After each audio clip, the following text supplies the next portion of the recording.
Comienza Partida Doble, el programa de ciencias económicas por Radio UBA 87.9. En la conducción, Norberto Lema. Coordinación temática y columnas, Andrés López y Oscar Cetrángolo. Producción, Unidad de Comunicación Institucional de la Facultad de Ciencias Económicas de la Universidad de Buenos Aires.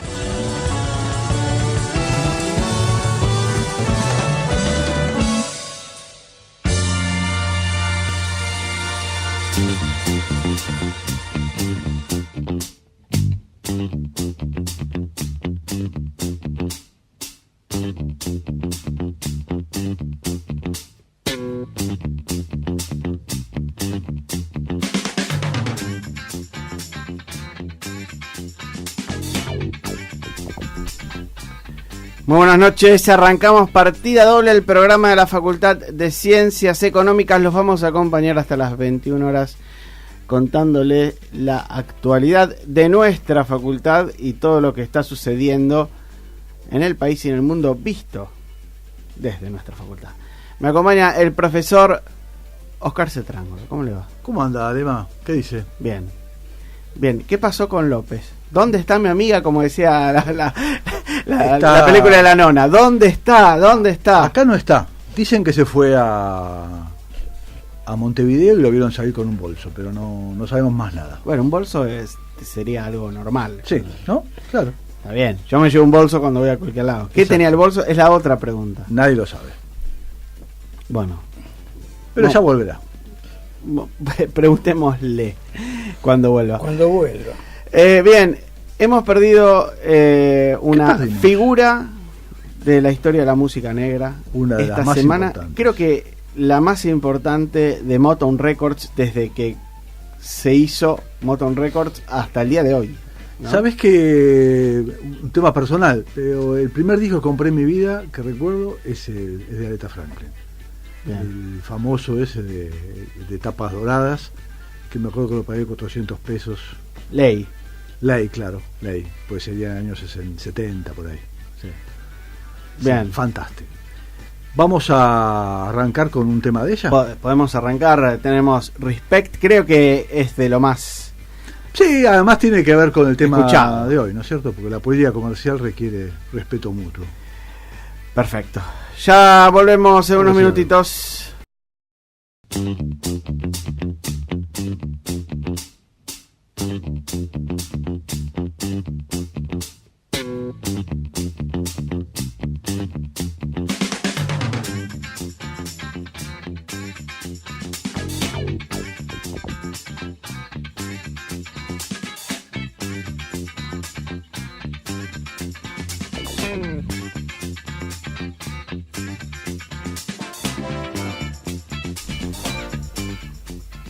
Seguimos aquí en Partida Doble. Profesor Cetrángolo, tenemos dos invitados. Dos invitados, sí.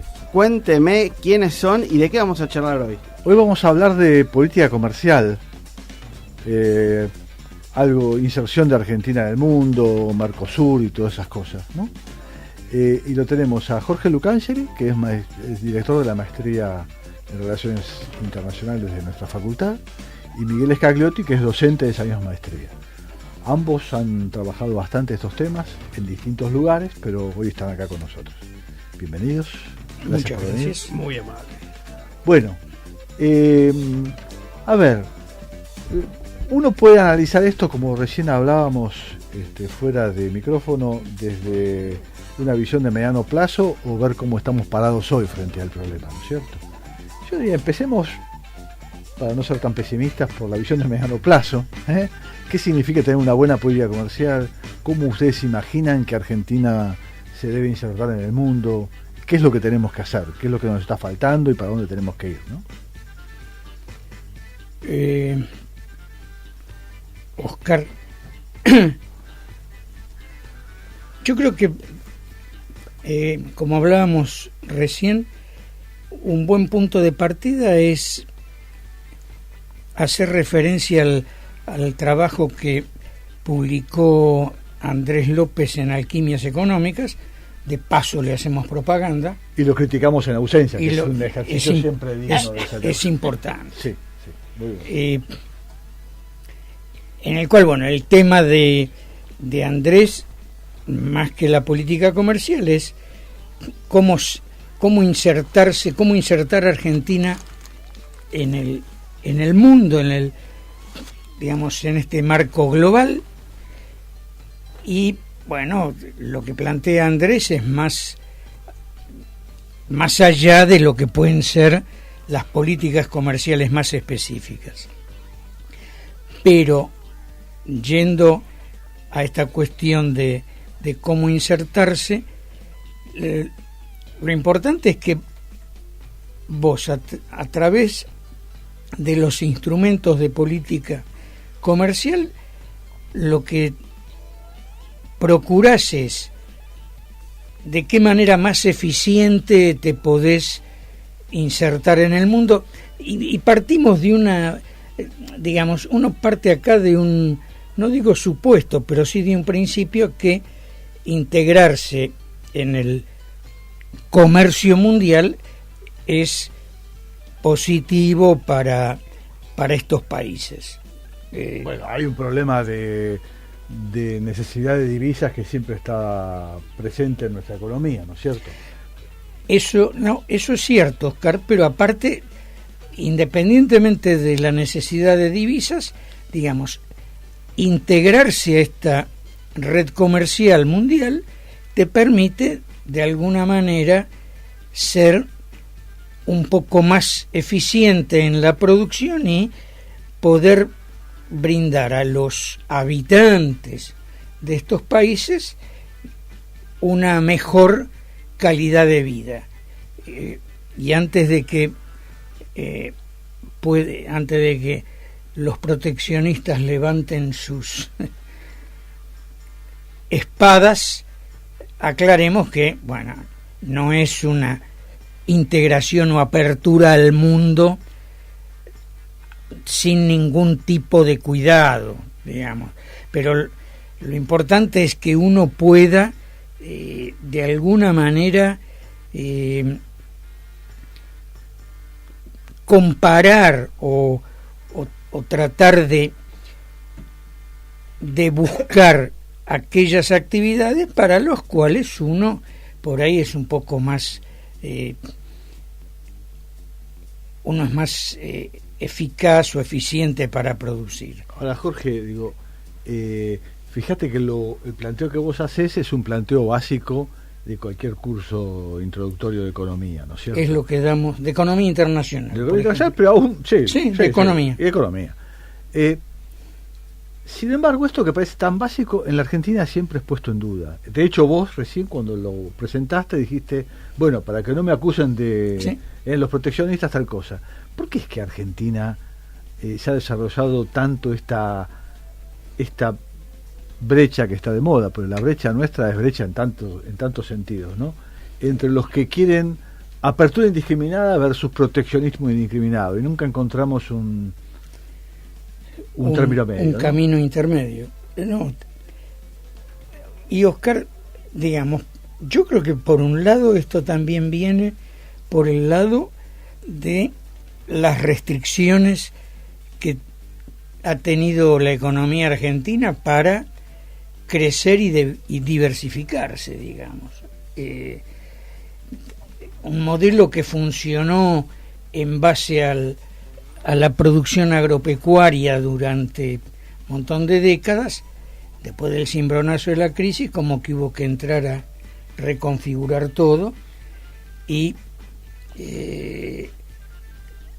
la idea de que el proteccionismo o las políticas proteccionistas favorecían el empleo, de que lo que terminó después con la historia de vivir con lo nuestro, ¿no? Y después hubo también, digamos, todo lo que fue la política de sustitución de importaciones después de la crisis del 30, y bueno, jugó un papel importante, fuerte, ¿no? O sea, y Y después cuestiones ideológicas, Oscar, ¿no? Pero yo iba a eso, me parece que hay bastante más de ideología que de praxis, ¿no? Estoy de acuerdo contigo. Hay más una posición muy ideológica en términos de que la apertura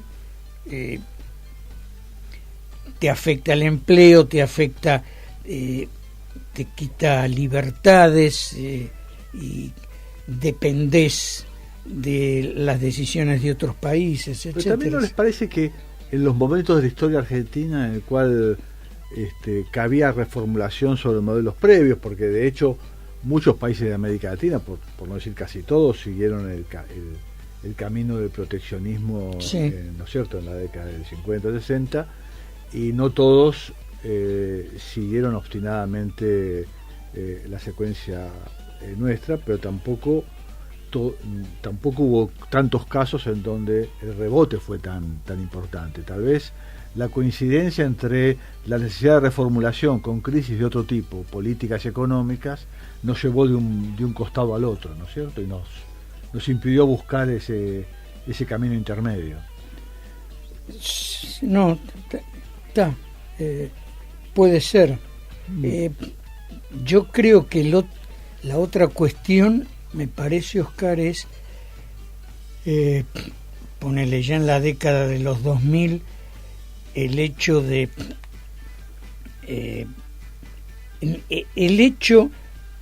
de cómo se disparan los precios de las commodities. En el fondo fue, por un lado, confirmó que que Argentina podía vivir de los excedentes del agro, digamos. Pero también, de alguna manera, eso, el tema de que el sector agropecuario estaba funcionando con viento en popa y te llevó a despreocuparte de desarrollar un sector manufacturero, forzarlo a tener un sector manufacturero más eficiente. Es mi argumento. Sí. Había plata. Había plata, podrías haber usado esa plata de otra manera. No, de acuerdo. Pero no lo usaste ni para esto, ni tampoco para tener políticas públicas razonables. Yo creo que fue un fenómeno más general que la política comercial. Tampoco, no sé, Miguel.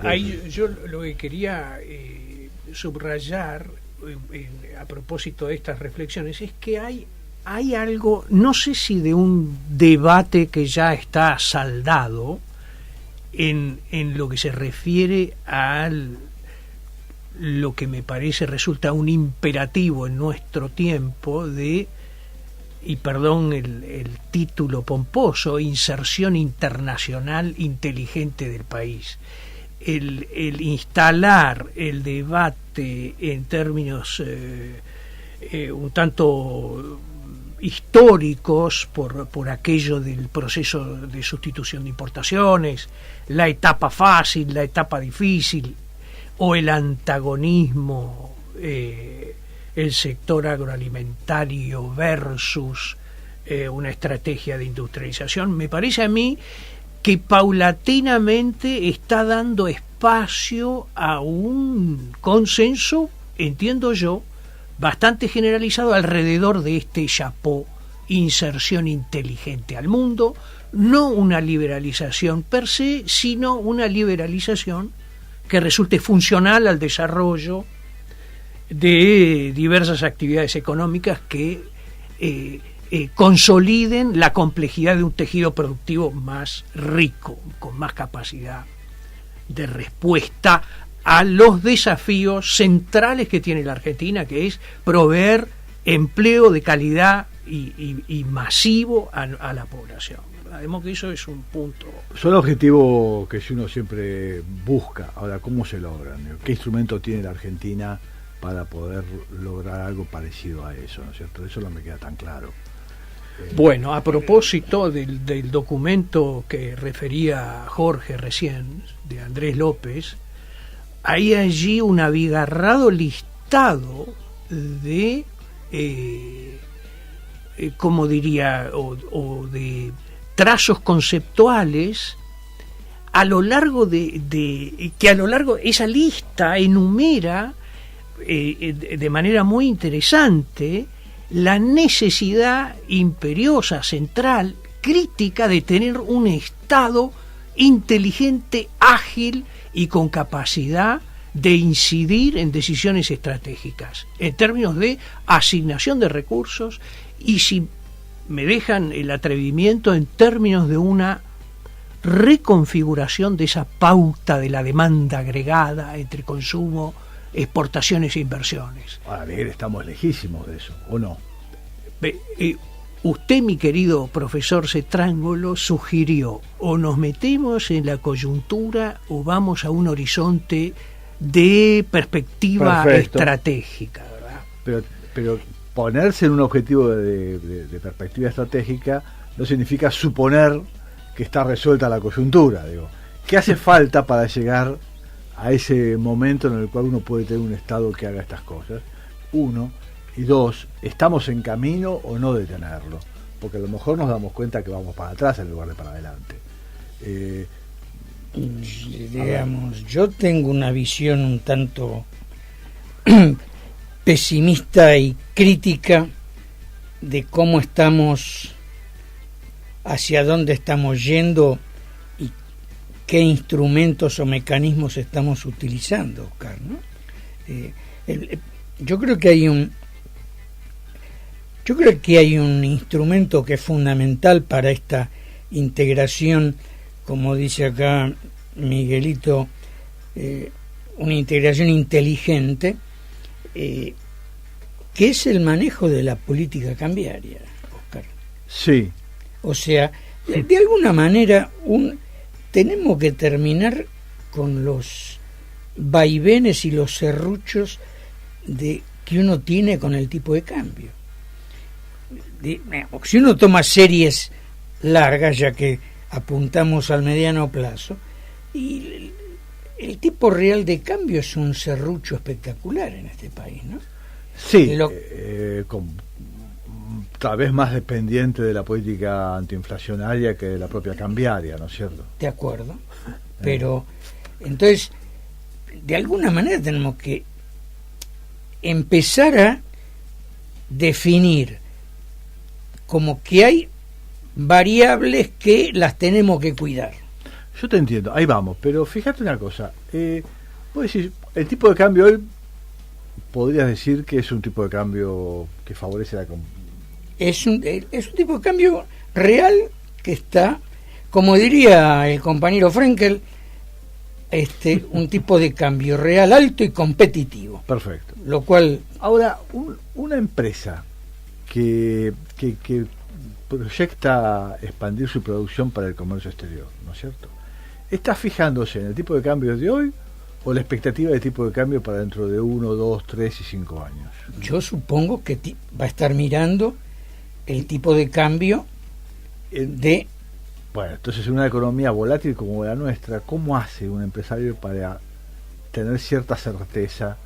Porque si no, uno lo que está hablando es que esto no se va a resolver nunca hasta que uno no tenga una historia que hoy no la tenemos. No, de acuerdo. Es decir, sí, una reputación. Una reputación, sí, pero la reputación no se logra de un día para el otro. La reputación no es cambiar el ministro de Economía por alguien que te dé reputación, como muchas veces se pensó, ¿no es cierto? Claro. Ni tampoco sacar una ley que el Congreso la vote, porque toda ley se puede ser derogada y todo ministro puede ser removido. La reputación se logra con historia. Sí. Ahí, Oscar, también otra consideración extraeconómica, si vos querés, y es un interrogante abierto: ¿cuán profundo ha sido el proceso de aprendizaje que la Argentina ha tenido y llega a nuestros días en materia de estos ciclos de ilusión y desencanto, parafraseando el título de un libro, ¿verdad? Hay mucha experiencia, mucha frustración acumulada que volviendo a tu introducción, Oscar, acá estos andariveles paralelos entre la coyuntura o el encuadramiento coyuntural vis a vis una mirada de largo plazo genera un problema. Si nos vamos a instalar en aquel horizonte largo, tenemos que hacer como supongamos que están dadas de manera estable y permanente un conjunto de señales que los agentes económicos puedan y de hecho asuman como capaces de generar el cálculo estratégico, digamos, aquel Perfecto. que termina hundiendo inversiones. Entonces, tomo tu punto, dado condiciones del entorno que uno no puede manejar desde la política comercial, porque vienen dadas por cuestiones más macro, dado eso, la Argentina está haciendo las cosas que debe hacer con independencia del entorno macroeconómico para ir consolidando una nueva política comercial que asegure un sendero de mediano plazo. Eso sería la pregunta, ¿no es cierto? Pero, digamos, sigamos con el tema de las señales. Sí. Si vos agarrás la serie del tipo de cambio real y desde que asume este gobierno, y de vuelta vos tenés un serrucho ahí. Y primero tenés, o sea, en un primer momento le diste un saque, mejoraste el tipo de cambio real, después se fue atrasando y ahora, los últimos meses, lograste que diera un salto. Pero pensando a futuro, ¿uno puede asegurar que el tipo real de cambio de hoy va a estar vigente a mediados del año que viene? Porque entonces viene que si tenés que frenar la inflación porque vienen las elecciones, o sea, de vuelta el corto plazo. Sí, yo no pondría tanto peso sobre el ciclo político, porque se le echa mucha culpa al ciclo político de los 2 años, pero más allá de la inflación de las elecciones, es posible que haga falta anclar el tipo de cambio por un problema de política antiinflacionaria con independencia del ciclo político, porque si no eso le agrega una incertidumbre adicional. Y la verdad que no lo sabemos, ¿no? Estimados, tenemos noticiero pausa y después volvemos. Después seguimos. Temas. ¿Puede Muy ser? bien. Claro. Ya volvemos. Si usted manda. Inicio del espacio publicitario. Noticias de la UBA.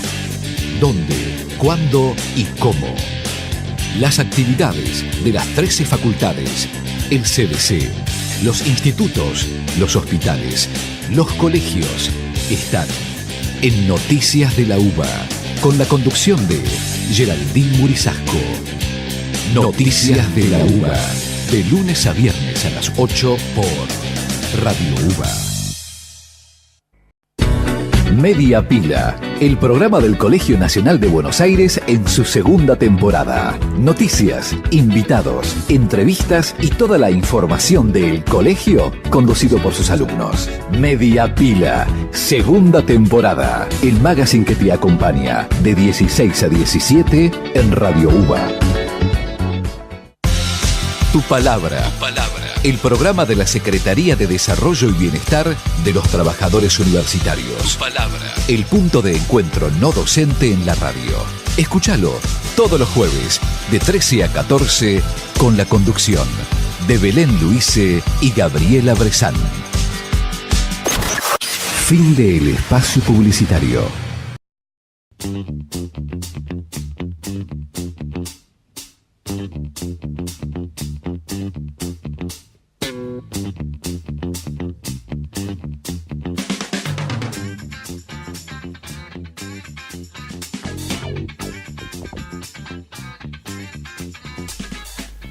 ¿Qué género musical, va a pasar usted, profesor Cetrángulo, en este momento? En este momento voy a pasar un tango. Últimamente, programa por medio va tango, ¿eh? ¿Sí?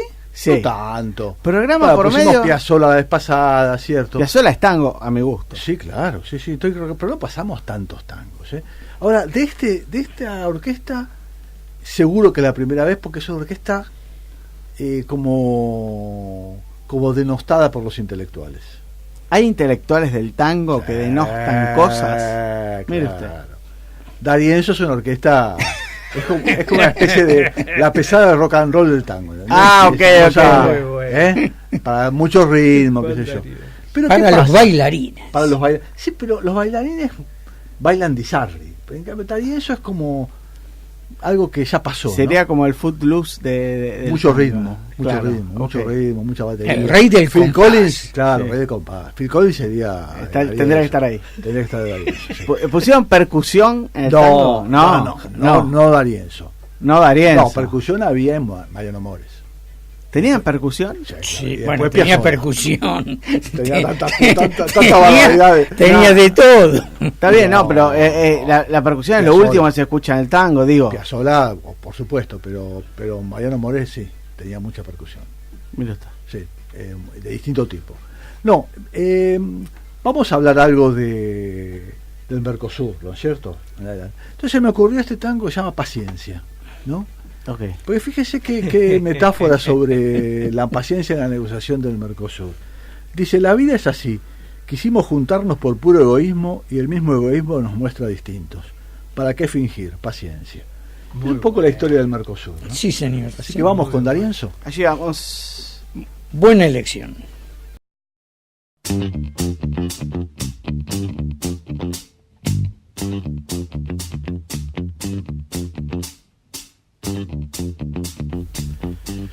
Seguimos aquí en partida doble.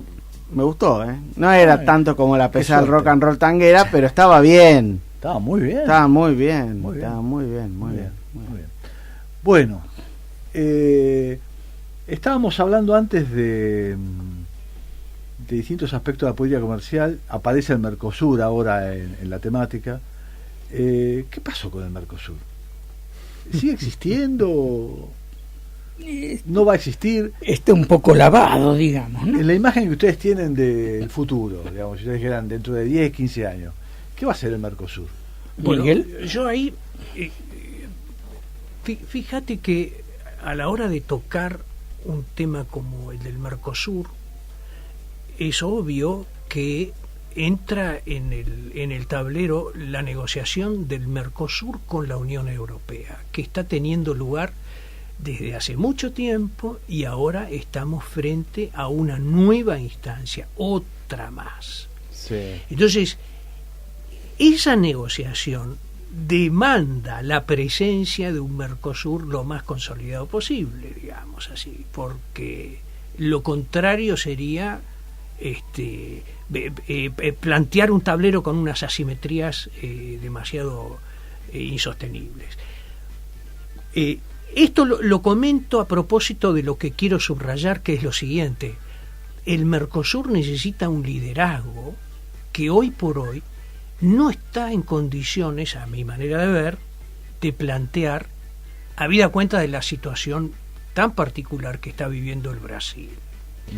Entonces, allí tenés un problema de que, por un lado, la agenda internacional, que es la agenda del Mercosur, que es la Argentina inserta en ese sistema de inserción internacional, tenés un Mercosur que está muy debilitado, que necesita ser fortalecido a la luz de esta negociación estratégica para la Argentina y Brasil también.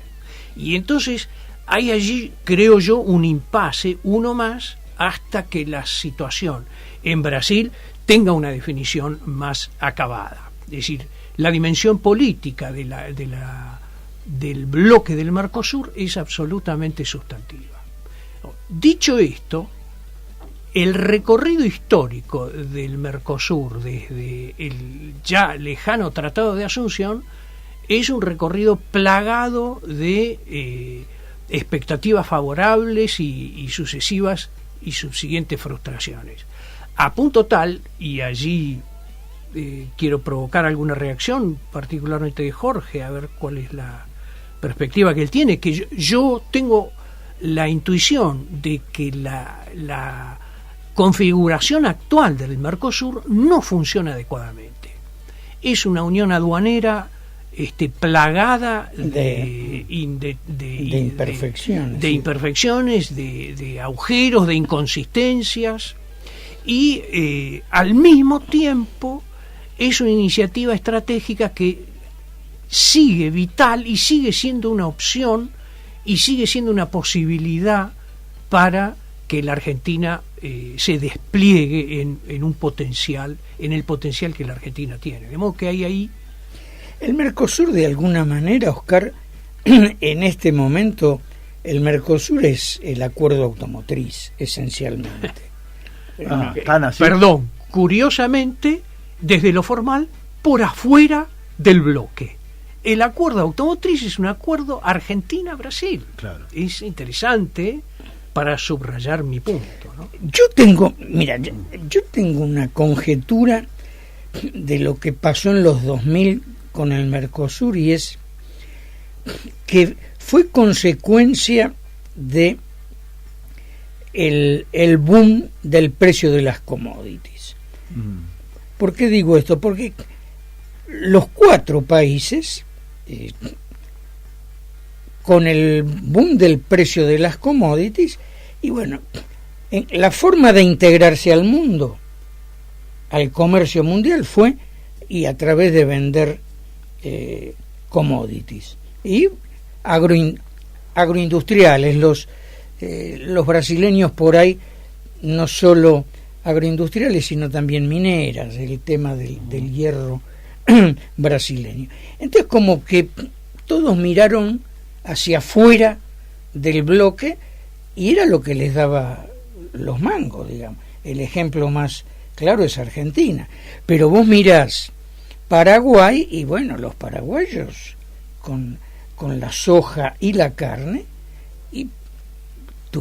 cambiaron su estructura productiva, digamos, ¿no? Entonces, perdóname, digo, el Mercosur, por lo que dijo antes Miguel, pareciera ser un objetivo a buscar, ¿no es cierto? Una meta que mejoraría las condiciones de negociación con la Unión Europea, etcétera. Pero por lo que ustedes dicen, el Mercosur hoy no es nada. Es algo que podría ser, pero que no lo es. Los 2 hermanos mayores están en grandes dificultades. Los menores están muy bien, digamos. Paraguay está creciendo mucho y Uruguay está bastante consolidado. Está creciendo tal vez menos, pero muy consolidado. ¿Hasta cuándo el resto va a esperar a Brasil y Argentina? Digo, ¿hasta cuándo Europa va a esperar que Brasil y Argentina se normalicen para negociar con el Mercosur? ¿Hasta cuándo Uruguay y Paraguay van a seguir mirando a Argentina y Brasil? El tema de los europeos, Oscar, no es que estén esperando. Ellos también tienen sus lindos, sí, claro, sus lindos problemas, y de alguna manera las negociaciones Unión Europea Mercosur en parte están obstaculizadas por la política europea respecto de la producción primaria, digamos, sí, ¿no? Claro. La protección. Pero entonces ahí, si querés, hay un problema de los 2 lados, te diría, ¿no? Pero yo quisiera volver a un punto que marcaba Miguel, el de los liderazgos. Un proceso de integración, y cuando uno estudia la historia de estos procesos, un proceso de integración es esencialmente un fenómeno político. O sea, ¿qué hicieron los europeos después de la guerra? Bueno, la única manera de que tengamos paz y de que podamos ir adelante, pero sobre todo la creación de la Comunidad Económica Europea en su momento fue un instrumento para la paz, y fue una decisión política, porque hay cosas que uno a veces se olvida. Vos fíjate que después de la guerra, los primeros que, cuando se crea la SECA, la Comunidad Económica del Carbón y del Acero, que es el antecedente de la Comunidad Económica Europea, y la SECA se crea, si no recuerdo mal, debe ser 53, 54. 53 no habían pasado 10 años de la guerra, No había nada. pasado nada. Nada. Claro. Pero lo que llevan adelante ese proceso de integración son los alemanes y los Y franceses, los franceses. con el apoyo y el gran aporte y la presión de Estados Unidos, ¿no? El plan Marshall ahí tuvo mucho que ver. Está bien, pero ¿y cómo nos deja a nosotros ese antecedente? Buena No pregunta. sé, está muy bien, pero... No, a lo que voy, no, yo te diría que hasta los 2000 y el Mercosur avanzó porque hubo decisiones políticas y voy a decir algo que le puede sonar urticante a varios. Ajá, Un gran defensor de Mercosur sí. fue don Carlos Saúl Menem. ¿Y por qué? ¿Por qué? Anda a preguntarle a Carlos Saúl, no creo que pueda responder mucho ahora. Pero él tenía la idea de que había que el proceso de integración había que llevarlo adelante, que era la salida. Y ojo, Cavallo no estaba muy de acuerdo con armar una unión aduanera. Pero ustedes dijeron algo hace un rato, no sé si fue Jorge Miguel, que hoy básicamente el Mercosur es el acuerdo automotriz, ¿no es cierto? Entonces, el Mercosur avanza en momentos en que el sector automotriz tenga predominio en la política o cuando haya un mayor equilibrio entre los sectores productivos y la negociación con Brasil. ¿Qué es lo que uno está buscando? Voy a hacer una afirmación y voy a retrucar con otra pregunta. La primera afirmación de orden metodológico es la siguiente. El rasgo crucial del acuerdo automotriz entre la Argentina y el Brasil es el del comercio administrado. Perfecto. Y eso es un rasgo central porque por detrás de la retórica de la liberalización hay allí una rigurosa administración y monitoreo de los intercambios comerciales por parte de los estados.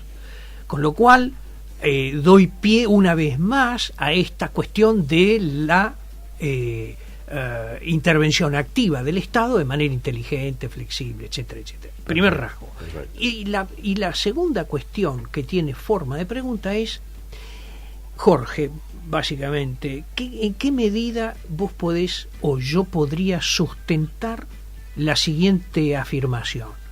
Buena parte del mercado de la manufactura argentina, no basada en recursos naturales, tiene por destino al Brasil. Porque lo que yo estoy diciendo es que un rasgo crucial para el desarrollo económico argentino tiene vinculación con la capacidad de el mercado brasileño de absorber bienes manufacturados argentinos por encima del automóvil. Sí y no. Es cierto que vos tenés un mercado importante en Brasil para las manufacturas argentinas. No solo autos, comparto contigo plenamente que es un acuerdo, es un comercio administrado, tienes como que es una especie de enclave o de isla, digamos. Pero después, por ejemplo, tenés un comercio muy importante en químicos, distintos tipos de químicos. Hay otro mercado muy importante para las manufacturas argentinas que es Latinoamérica. Claro. Ahí vos tenés que el destino de las exportaciones manufactureras argentinas es importante hacia Latinoamérica, también lo es la de Brasil, o sea, Brasil hacia Latinoamérica. Y acá entra, te diría que entra un tercero en discordia ahora, que va a ser México, Muy interesante. que es México, que se está... Hoy ya es México, con el acuerdo automotriz. Ya Claro, está. claro. En realidad, hace 3 años que ya se Claro. tercero en discordia y con bastante discordia. Sí, pero con bastante discordia. Pero, Norberto, hay 2 o 3 cuestiones de los de los mexicanos cuando uno quiere llegar a alguna cuestión de integración con México. Primero, los mexicanos tienen costos para producir autos por debajo de los nuestros. Bastante, pero también tienen calidades por debajo de las nuestras, ¿eh? Bastantes, en la gran mayoría de los casos. Está bien. Lo que no va a Estados Unidos, decimos. No, de acuerdo. Lo que es exportable para otros mercados que no sea Estados Unidos. La otra, y que vale la pena tenerlo en cuenta, y esto vamos a citar al autor porque vale, lo descubrió acá Miguel. Los mexicanos tienen un arancel para autos del 10%. En el marco del NAFTA, sí. Tachín. Mercosur tiene un arancel externo del 35%. Sí, que no incluye a los vehículos mexicanos, incluye a los vehículos extra Mercosur. Claro, pero lo que quiere decir Norberto es que ellos te pueden producir autos de la calidad que vos quieras. También podemos ver algunas calidades locales que pueden competir al 10%. Sí, eso es verdad. Entonces, ahí tenés dos dificultades para integrar para integrar los tres países. A mi juicio, y esto también, si querés, es una conjetura que la hemos hablado con Miguel,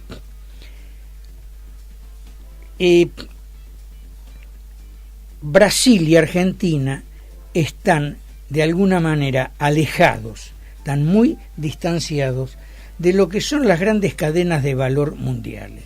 Sí, por supuesto. Y entonces, sobre todo lo que es en la industria automotriz, más todavía. Claro. Entonces, vos tenés determinados cadenas, digamos. Tenés a los mexicanos con los Estados Unidos. Ahí tenés una gran cadena de valor. Tenés la cadena europea de los europeos y tenés la cadena de los asiáticos, que hay que ver cómo entra China, porque los chinos ya prácticamente tienen una industria automotriz que ha crecido enormemente. Le falta madurar todavía. Le faltan unos 10 años por lo menos para madurar. De acuerdo. No en volumen, sino en calidad. En calidad. Pero si Brasil y Argentina no se integran a alguna de estas cadenas globales de valor, no le queda futuro. Y aparte, Brasil y Argentina tienen una integración bastante mentirosa en lo que tiene que ver con las autopartes, porque se está hablando de integración regional, entonces uno nunca termina de saber qué cantidad, qué porcentaje de componentes tiene un vehículo nacional o extranjero, y hay insumos que Argentina no produce. Si uno se pone a pensar que en el año 56 la ICA hacía, en el año 57, un vehículo con el 98% de integración nacional, y hoy, con toda la furia, con toda la furia, llegan al 23, 24%, la gana de llorar. Digo, hoy Argentina produce, pero en su gran mayoría arma. Y lo que va contrario, y ya nos tenemos que ir, me quedé pensando en lo de México. México, la automotriz más grande, la que más vende en México es Nissan. Nissan acaba de empezar a producir un producto que se produce en México, se empieza a producir en la Argentina, que es la pickup NP300 Frontier, acá en Santa Isabel, en la fábrica de Renault. Pues son socios globales, junto con Mitsubishi. No se entiende muy bien cuál es la estrategia de Nissan, qué injerencia tuvieron los tres gobiernos para que esa industria venga a radicarse acá cuando tenía un costo bastante menor en México. Todavía no lo sabemos. Suponemos que tiene que ver con el interés de las otras dos marcas, o sea, Mercedes-Benz y Renault, para fabricar la misma pickup acá. Pero a quienes estamos especializados, en mi caso, en industria automotriz, todavía no lo podemos entender. Digo, a nivel económico, ¿no? Me quedo tranquilo entonces. No, porque yo tampoco lo entendí. Lo de Nissan tampoco lo entendía. A ver, lo de Nissan es una de las mayores inversiones de los últimos 15 años en la Argentina.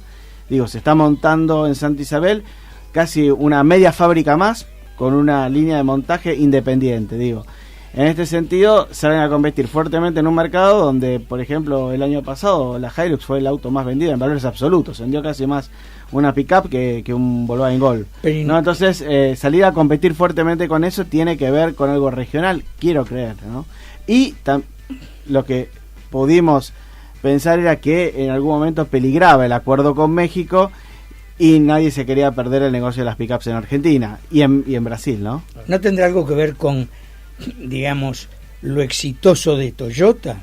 Puede ser. Toyota anunció el año pasado, el presidente Herrero anunció que Toyota está en condiciones de exportar pickups a Estados Unidos, antes de la era Trump, ¿no? Sí. Y en ese momento era muy factible que pudiera suceder. No estuvimos tan lejos de que suceda, ¿eh? No, ese es otro fenómeno que en algún momento me gustaría estudiarlo. ¿Podemos hacer un programa de industria automotriz? Usted lo coordina. Banco, sí, usted lo coordina. Perfecto. Yo quiero traer un CEO de la industria automotriz acá. Dale. Podríamos traer y traer a los señores aquí que...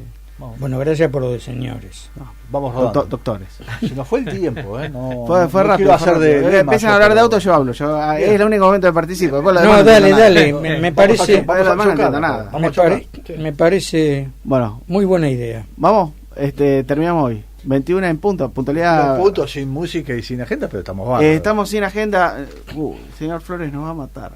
Prometo una agenda doble para la semana que viene. Sí, lo único importante es que el viernes hay uno nuevo. Rápido. El día viernes. El Departamento de Economía de Facultad de Ciencias Económicas organiza el seminario de Economía el próximo viernes 24 de agosto a las 10 horas. Salón de actos segundo piso. Disertantes Arvin Panagarilla, el sistema global de comercio, desafíos y respuestas, y Richard Baldwin, el crecimiento de los robots y el crecimiento de China. Modera el ausente de hoy, el profesor Andrés López. No requiere inscripción previa. Córdoba 2122, planta baja, email deptecon@fc.uba.ar. Gracias. Que quiere ir que vaya. Bueno, muchas gracias. Gracias, chau. Gracias, Jorge Miguel.